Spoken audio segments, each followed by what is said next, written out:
Hey guys, it's me again, Eric here at Mountaintop 9, and tonight I want to talk about one of my favorite werewolf movies, and it's called Howling 5, The Rebirth.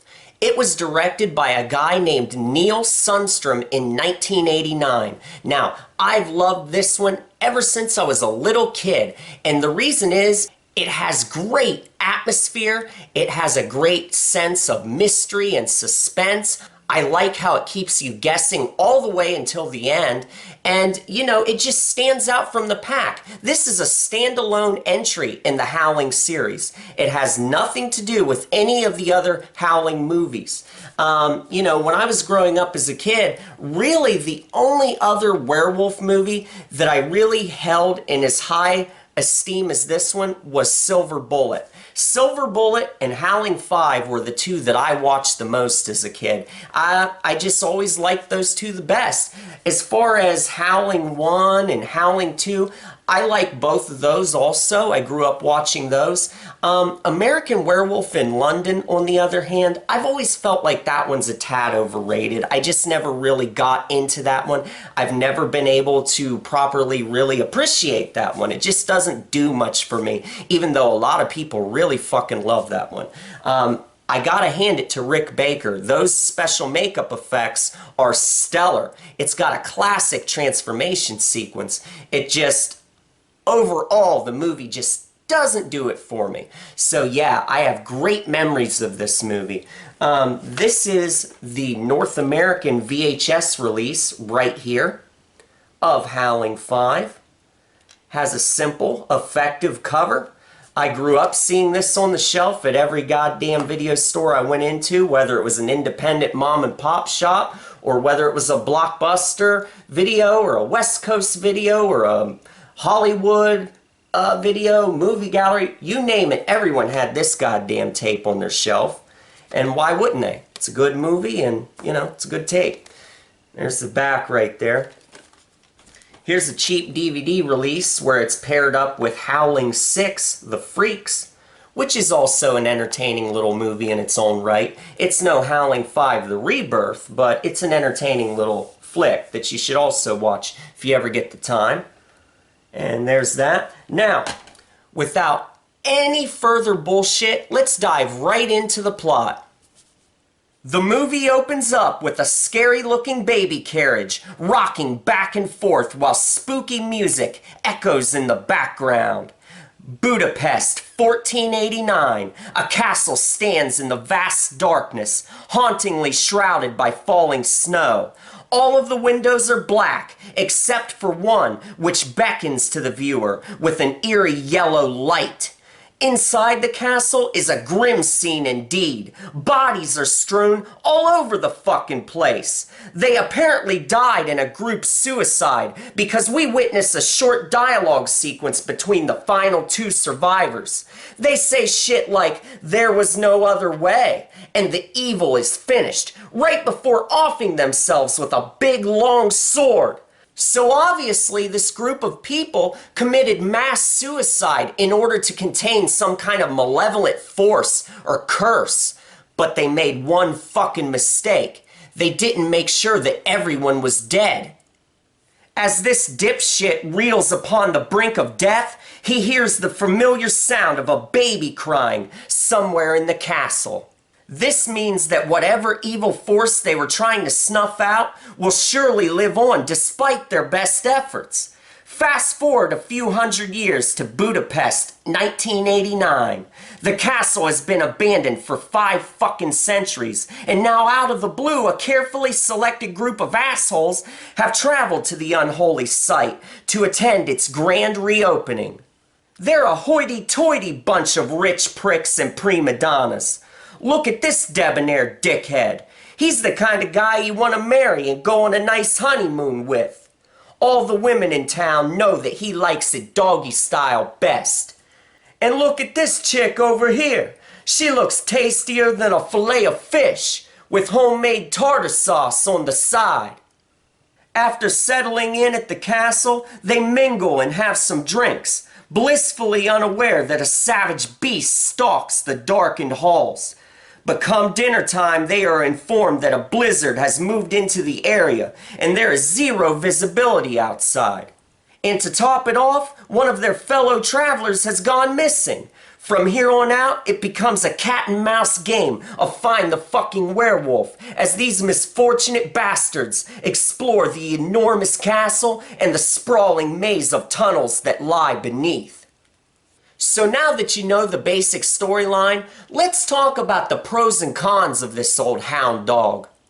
Without question, the best thing going for Howling 5 is the atmosphere. With its glowing candles and long hallways and never-ending snowfall, this movie is a highly immersive experience.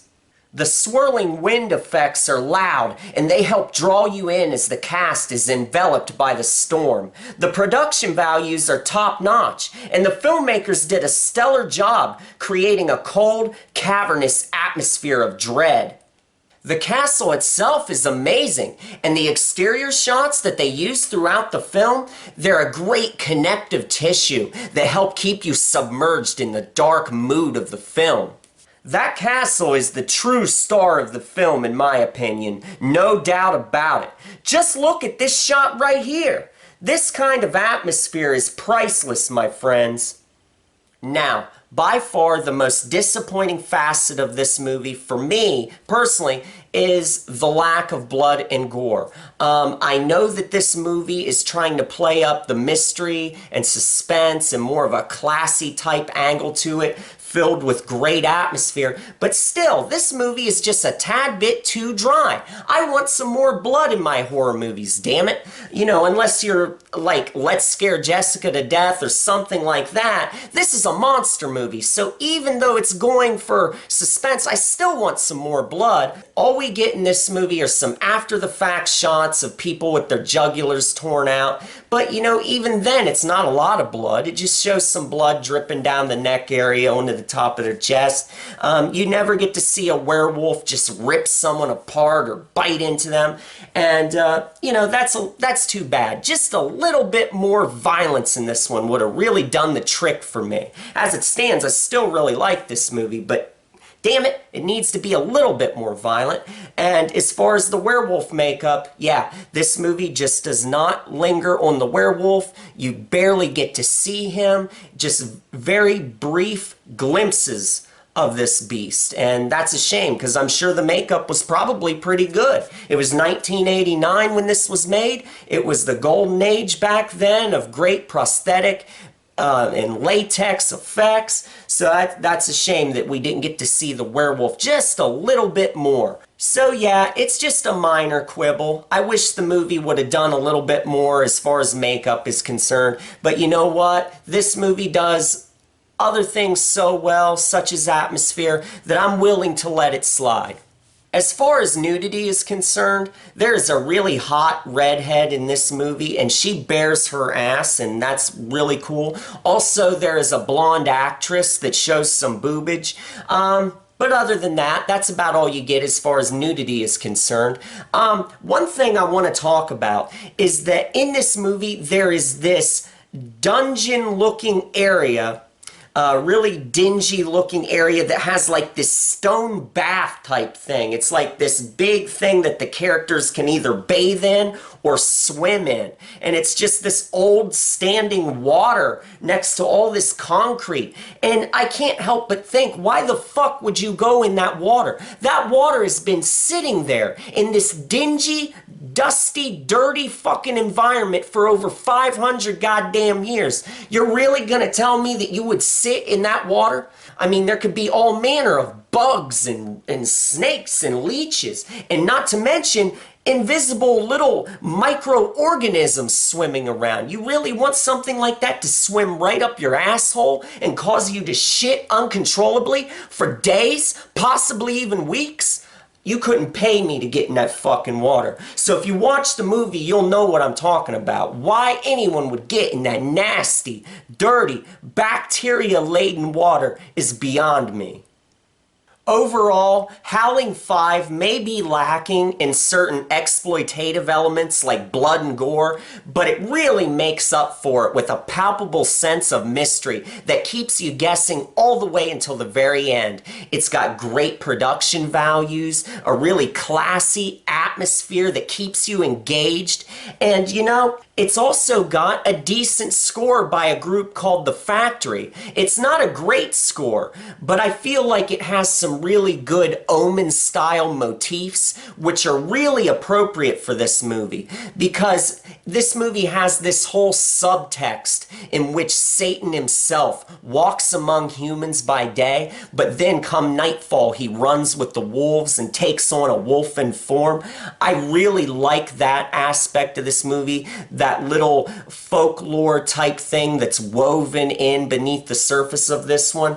And yeah, the atmosphere, you just can't put a price on this kind of atmosphere. Like I said earlier, some movies try and try and try, but they can't conjure up the level of ambience that this one does so well. It's really good at that. It's its strong suit, no doubt. And yeah, certain sections of this score will definitely make your blood run cold if the snowy setting hasn't already made your ass frostbitten. And I'd be remiss if I didn't mention one other thing. The main characters spend so much time lurking around in the vast labyrinth of underground tunnels and caves, and while they were down there, the ambience and the surroundings really reminded me of something else I loved as a kid, Fraggle Rock. You know, with Gobo and Wembley and Boober and Red, and don't forget the Gorgs too. Man, they scared the shit out of me when I was a kid, the Gorgs did. But anyway, Fraggle Rock was fucking great, and if you remember that show, definitely leave me a comment about it. I used to watch Fraggle Rock and Babar and Brain Games and all this stuff as a kid right before school, and I'd eat a big cinnamon roll and have a bowl of grape nuts. But anyway, I'm getting way off topic. Howling 5 is an underrated and overlooked entry in the Howling series. For me, I think it's the best in that whole series of movies. You don't need to watch any of the other Howling movies to watch and appreciate this one. This one stands alone, and it's a quality film. I know that Howling 1 is obviously way more important in the grand scheme of things, simply because it's such an influential film. And you know, it's damn good at that. But for me, my personal favorite, a nostalgic favorite, has always been this one, Howling 5. You could do a lot worse than this one, my friends. I tell you what, you need to pick this movie up. If you don't already have it, make sure you get yourself a copy, put it on your goddamn TV, and make yourself a nice hot cup of hot chocolate and put some nice marshmallows on top and enjoy this one on a nice cold night, because it is an unsung classic in my opinion. Great atmosphere. So yeah, guys, I thank you for watching this video. If you enjoyed it, please click like. Also, leave me a comment. Let me know what you think of Howling 5. Also, leave me a comment if you're a fan of Fraggle Rock like I am. I'd love to hear about it. And if you're new to my channel, please click subscribe. I'm always making new videos. And also, I'd like to thank my friend John from the Schlockmeister's YouTube page for mentioning my channel. I really appreciate that. His channel is Schlockmeister's. He does movie reviews also. I really appreciate him giving a shout out to my channel. And you know what, guys? I'm going to have a lot more videos for you coming soon. So I'll see you next time.